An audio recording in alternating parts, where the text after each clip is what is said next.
먼저 이 예배 자리에 나오신 여러분들을 주님의 이름으로 사랑하고 축복합니다. 말씀 가운데 큰 은혜가 있기를 간절히 소망합니다. 어느 포도원이 있었습니다. 포도를 수확할 시기가 되었는데 일할 일꾼이 없어서 그 포도원의 주인이 일할 품꾼을 직접 찾으러 이른 아침에 장터에 나갔습니다. 품삯을 받고 일하는 자들에게 하루 1데나리온을 주기로 약속하고 포도원으로 데려왔습니다.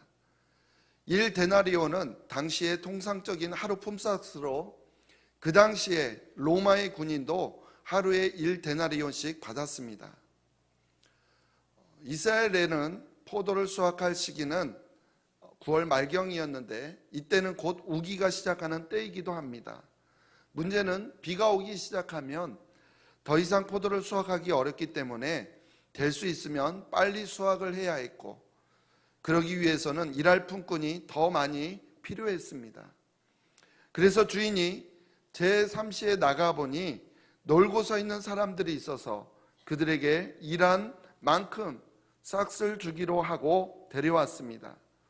이 제3시는 우리나라 시간으로 아침 9시입니다. 통상 하루 일과 시간은 아침 6시부터 오후 6시까지입니다. 이것을 유대인들은요 제0시부터 제12시로 구분을 했습니다.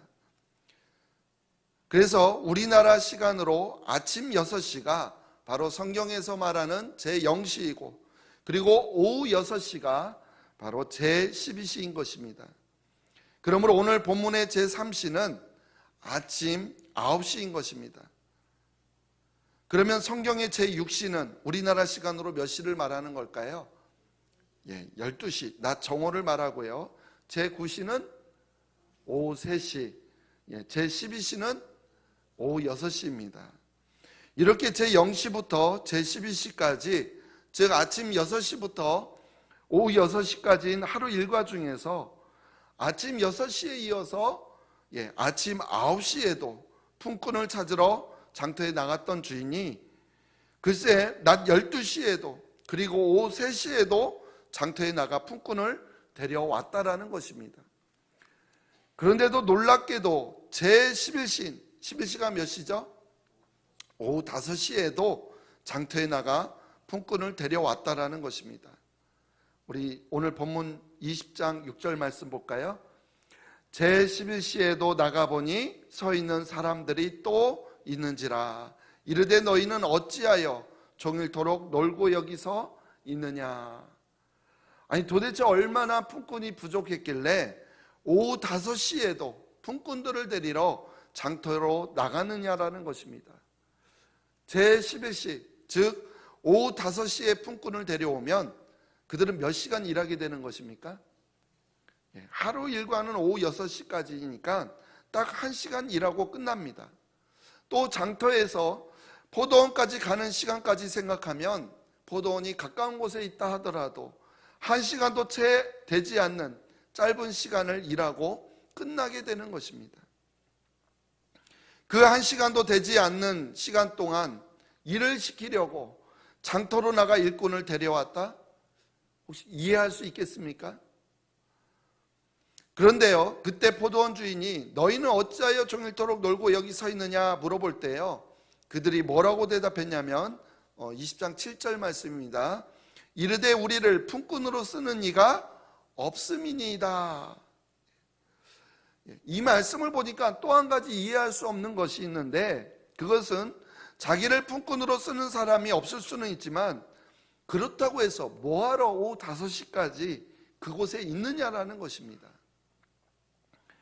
과연 오후 5시까지 기다리고 있다고 한들 하루 일과가 1시간밖에 남지 않은 상황인데 누가 그들을 품꾼으로 쓰겠습니까? 오늘날처럼 환한 조명을 켜놓고 야간에 일할 수 있는 시대도 아닌데 그냥 일찌감치 포기하고 돌아가는 것이 마음만이라도 편하지 않았을까요? 그런데 사실은요, 그들도 그런 사실을 뻔히 알고 있었음에도 쉽게 포기하지 못할 만한 그런 사정이 있었다라는 것입니다. 바로 품꾼들은 하루 일당을 받으면서 일하는 사람들을 말합니다. 그러한 그들에게 오후 5시까지도 품꾼으로 쓰는 사람이 없다라는 것은요, 그날의 일을 포기해야 하는 것이고, 그 말은 곧 하루 일당을 벌지 못하게 되는 것입니다.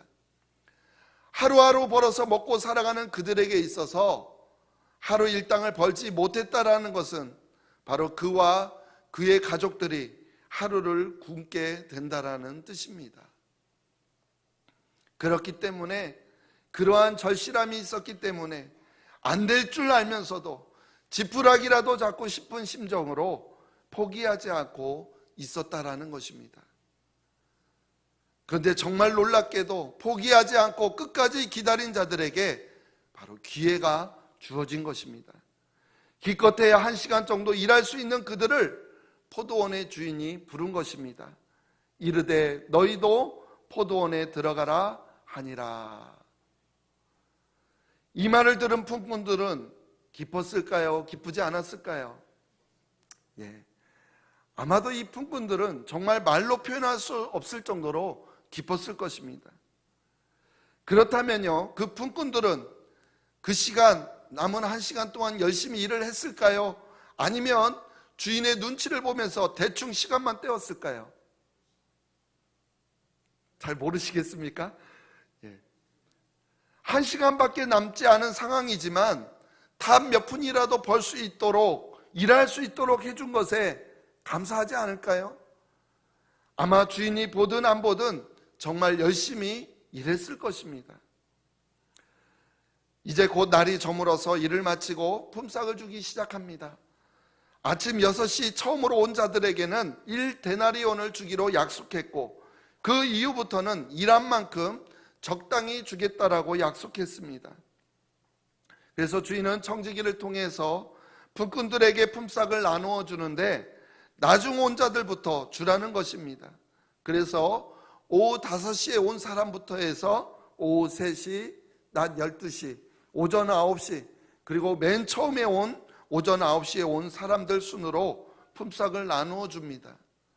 그런데 놀라운 일이 벌어졌습니다. 그것은 오후 5시에 와서 1시간밖에 일을 안 한 사람들에게 먼저 품삯을 주는데 글쎄 1데나리온을 주는 것이었습니다.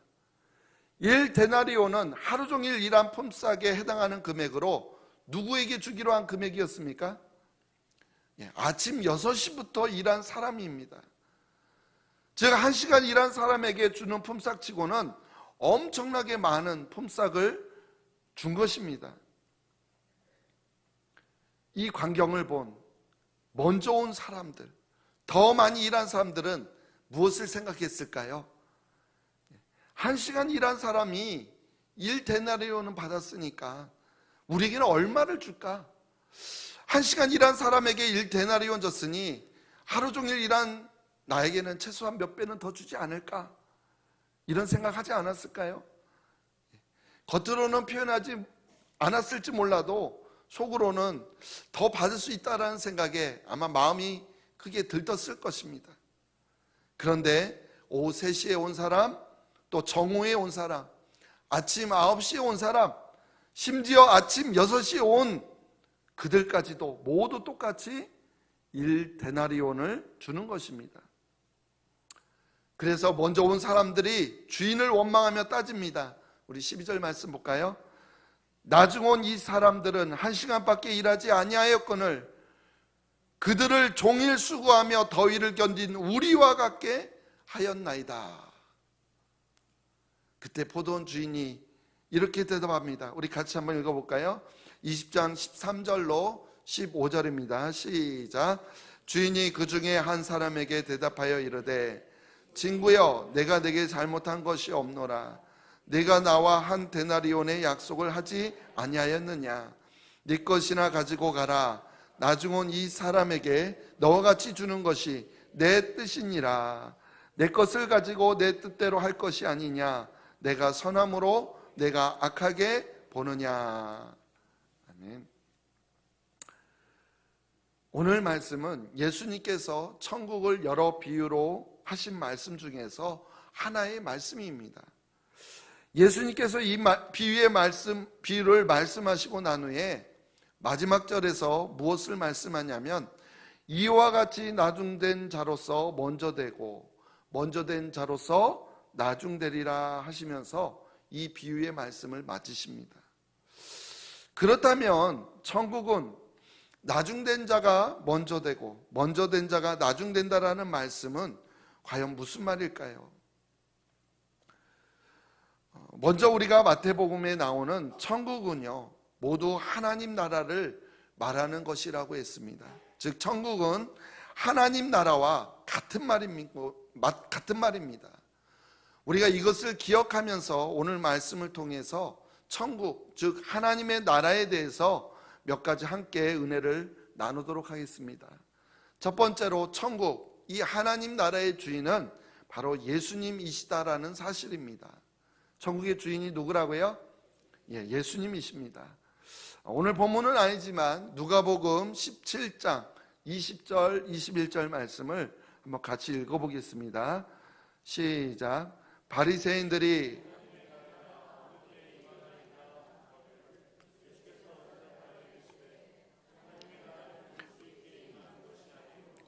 또 여기 저기 있다도 못하리니 하나님의 나라는 너희 안에 있느니라. 아멘. 우리는 이 말씀을 통해서 하나님의 나라가 우리 마음 안에 임한다는 사실을 알게 됩니다. 미래에 임할 영원한 천국 말고 이 땅에 임하는 천국은, 하나님 나라는 그리스도가 이 땅에 왕으로 와서 나라를 정복하고 다스리는 그런 나라가 아니라 그리스도를 내 마음의 왕으로 모시고 살면 어느 곳이든 그곳이 천국이 되는 그런 하나님의 나라를 말합니다.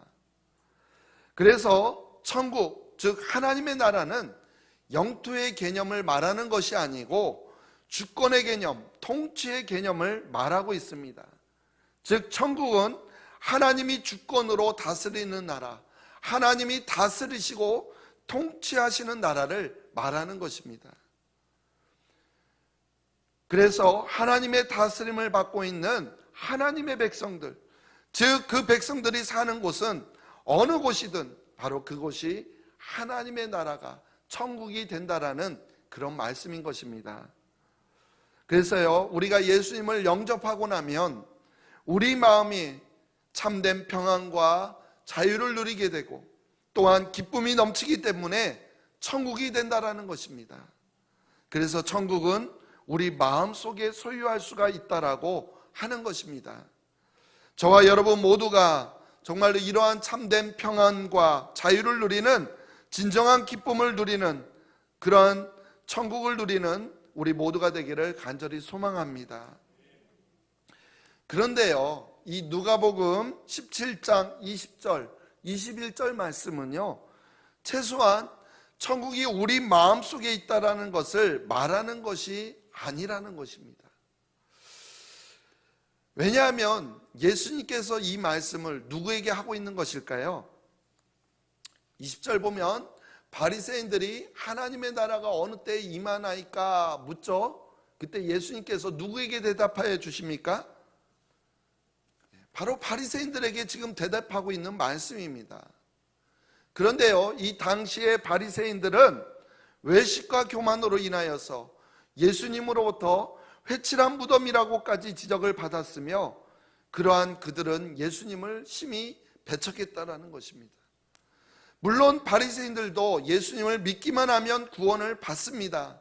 하지만 당시에 그들은 예수님을 배척하고 있었고 또한 예수님께서도 그런 그들을 결국 멸망의 대상으로 전하고 있는데, 그런 멸망의 대상인 그들을 향해서, 바리새인들을 향해서 너희 마음속에 천국이 있다라고 하신 말씀, 어떻게 이해하며 어떻게 우리가 설명할 수 있겠습니까?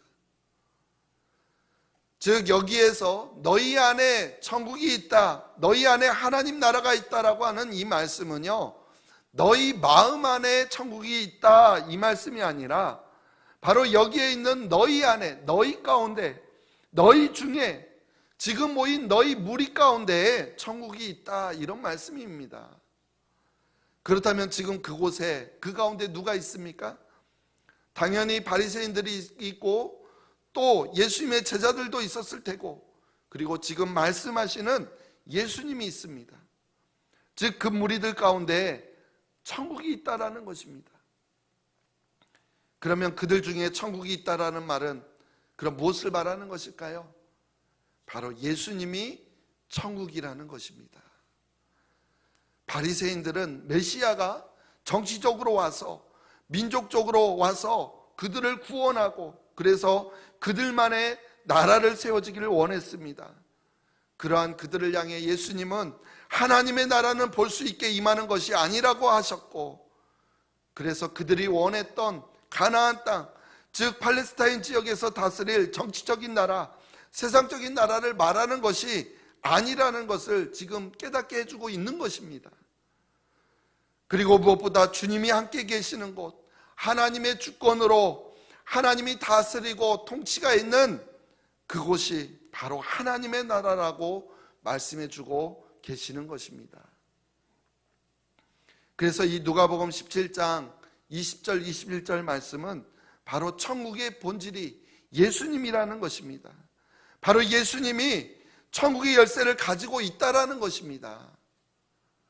세례 요한이, 그리고 예수님이 회개하라 천국이 가까이 왔느니라 라고 선포하셨던 말씀에서도 바로 천국이 예수님이라는 것을 우리는 알 수가 있습니다.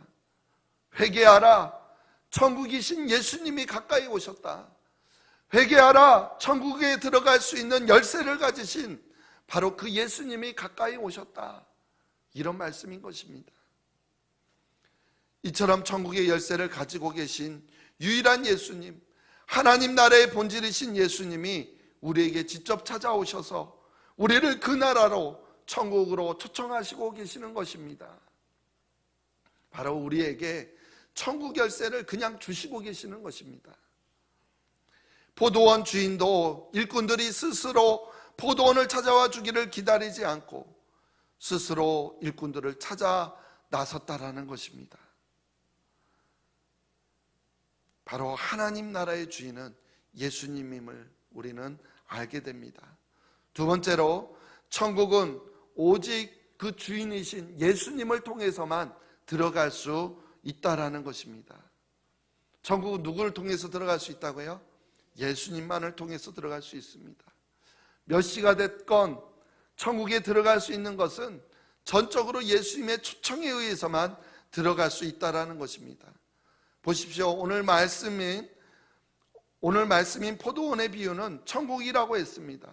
바로 포도원은 천국을 말하고, 그리고 그 천국에는 주인이 있고 그 주인이 품꾼들을 구하러 다녔다라는 것입니다. 바로 예수님께서 천국에 들어갈 자들을 찾아다니신다라는 것입니다. 그리고 그들을 찾아서 들여 보냈습니다. 무엇을 말하는 걸까요? 바로 천국은요, 내가 아무리 능력이 있고 힘이 있고 또 일 잘하는 일꾼이라 할지라도 주인이신 예수님을 만나지 못하면 들어갈 수 없다라는 것입니다.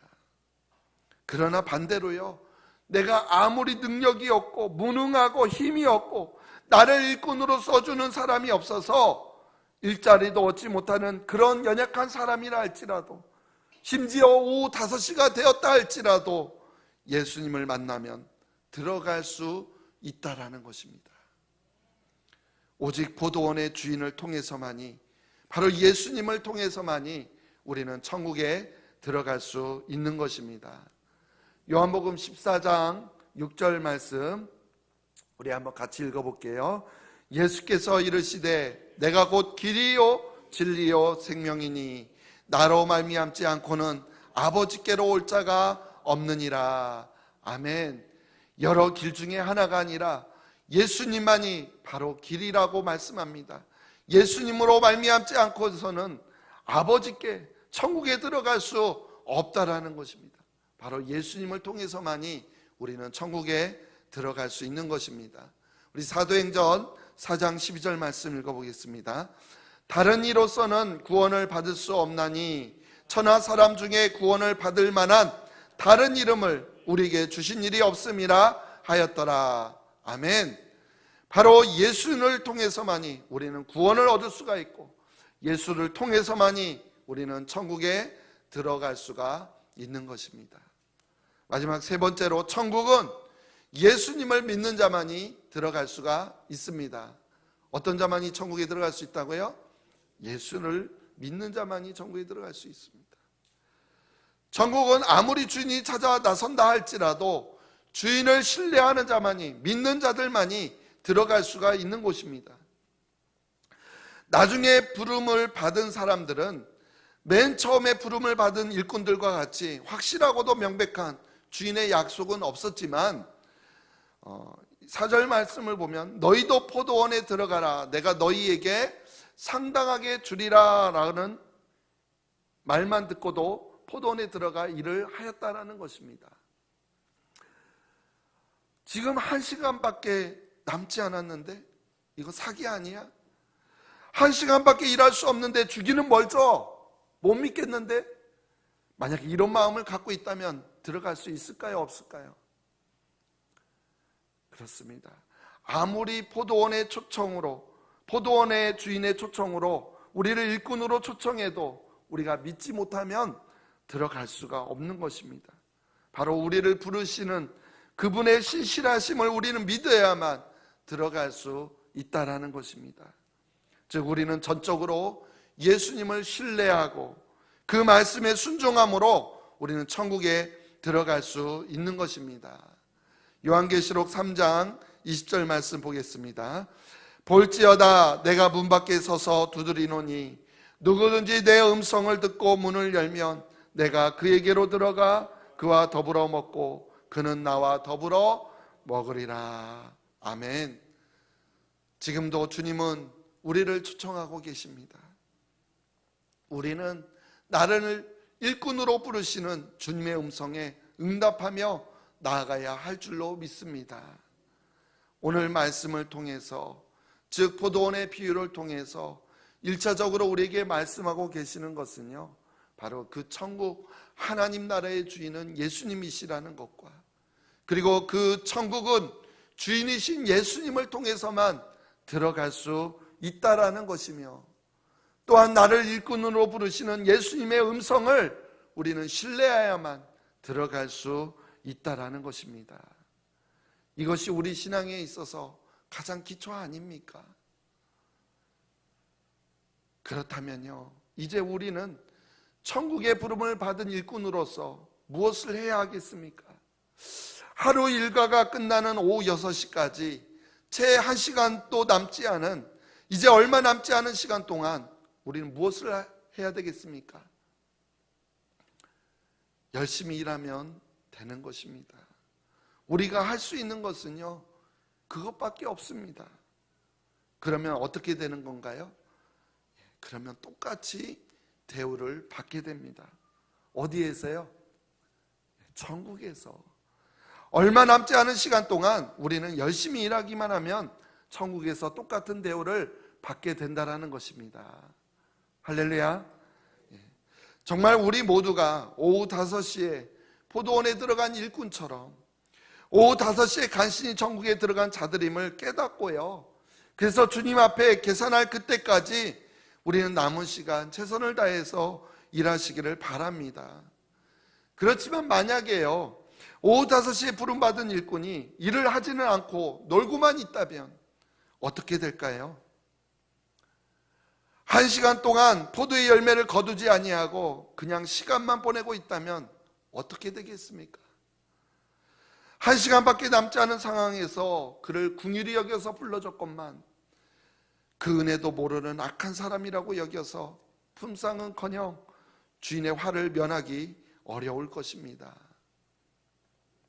오후 5시에 부름받은 자가, 기껏 1시간 일할 수 있는 자가 얼마나 많은 일을 할 수 있으며 또한 주인에게 무엇을 요구할 수 있겠습니까? 그냥 남은 1시간 열심히 일하기만 하면 되는 것 아닙니까? 또한 그 1시간 남은 거 뻔히 알고 부른 주인이 오전 6시에 부른 사람처럼 똑같이 일하고 똑같은 열매를 거두라고 그렇게 하겠습니까? 우리는요, 모두 다 오후 5시에 마지막 때에 부름받은 천국의 일꾼이라는 사실입니다. 나에게 맡겨준 일을 잘하든 잘 못하든 최선을 다하기만 하면요, 주인은 그것으로 기뻐하실 것입니다. 그리고 예수님이 기뻐하실 만한 우리의 최선의 모습은 무엇일까요? 바로 주님의 사랑을 전하는 것, 그것이 아닐까요? 주님의 사랑을 전하는 것이 바로 마지막 때에 부름받은 우리가 거두어야 할 열매라는 것입니다. 오늘부터 새생명축제 집중 전도 기간입니다. 내가 작정한 태신자를 위하여서 내가 남은 1시간 동안 무엇을 할 수 있겠습니까? 바로 섬김으로 최선을 다해서 주님의 사랑을 전하시기를 바랍니다. 그것이 우리가 해야 할 일이고, 바로 그것이 오늘 본문이 우리에게 말씀하는 것이고, 또한 이것이 우리에게 말씀하시는 복음입니다. 1시간밖에 남지 않은, 정말 얼마 남지 않은 이때에 나를 주님의 일꾼으로 사용하시고자 불러주심에 우리는 감사하며 나가면 됩니다. 그리고 그 감사함으로 열심히 최선을 다해서 복음을 전해서 열매를 맺는 일꾼이 되기만 하면 된다라는 것입니다. 나를 불러주신 그 주님께 감사하며 오늘도 주님의 사랑을 전하며 나아가는 우리 모두가 되시기를 간절히 주님의 이름으로 축원드립니다.